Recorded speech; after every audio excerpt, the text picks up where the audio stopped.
আচ্ছা ধরুন তো এই মুহূর্তে আপনি যে মোবাইলটি ব্যবহার করছেন সেটির পার্টস তৈরিতে যদি স্বর্ণ ব্যবহার করা হয় তাহলে আপনার কেমন লাগবে? নিশ্চয়ই অবাক হবেন।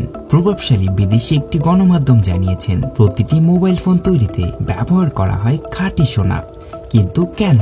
কারণ বৈদ্যুতিক যন্ত্রপাতিতে বিদ্যুৎ সরবরাহ করার জন্য কন্ডাক্টর ব্যবহার করা হয়। কন্ডাক্টর মানে হলো বিদ্যুৎ পরিবহন করতে পারে এমন ধাতু, অর্থাৎ এদের রোধ কম থাকে। স্বর্ণ বিদ্যুৎ সুপরিবাহী হওয়ায় এটি মোবাইলের ডাটা দ্রুত ট্রান্সফার করতে পারে। তামার পরিবর্তে সোনা ব্যবহার করার আরো একটি কারণ হলো সোনায় অক্সিডেশন প্রক্রিয়া ঘটে না, অর্থাৎ জং ধরে না, ফলে পার্টসগুলো স্থায়ী হয়। আবার উন্মুক্ত পরিবেশে রাখলে এর গুণাগুণেরও পরিবর্তন হয় না। একটি হিসেব বলছে একটি ফোনে 34 থেকে 50 মিলিগ্রাম পর্যন্ত স্বর্ণ থাকে। পরিমাণে খুব কম হলেও বাতিল হওয়া অনেকগুলো ফোন থেকে পাওয়া স্বর্ণ মিলে শেষ পর্যন্ত তৈরি হয় একটি রত্ন ভান্ডার।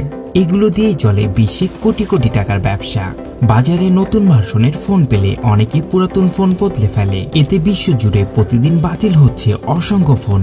হিসেব বলছে এই 40টি মোবাইল ফোন থেকে পাওয়া যায় 1 গ্রাম সোনা, যার বাজার মূল্য কম বেশি 3 থেকে 4,000 টাকার কাছাকাছি। ফোনের পাশাপাশি বাতিল হওয়া কম্পিউটার ও ল্যাপটপের আইসিগুলোতেও ব্যবহার করা হয় স্বর্ণ। সেই হিসেবে বিশ্বে প্রতি বছর বাতিল মোবাইল ফোন ও ইলেকট্রনিক ডিভাইস থেকে কয়েক হাজার কোটি টাকার স্বর্ণ পাওয়া যায়। আর এভাবে বাতিল মোবাইল ফোন, কম্পিউটার, ল্যাপটপ ইত্যাদি দিয়ে চলে বড়সড় আর্থিক অঙ্কের কারবার। মোবাইল ফোনে সোনা পাওয়া যায় এই খবর শুনে ভারত সহ বেশ কটি দেশের মানুষ তা আহরণ শুরু করে এবং মোটা অঙ্কের টাকা আয় করে।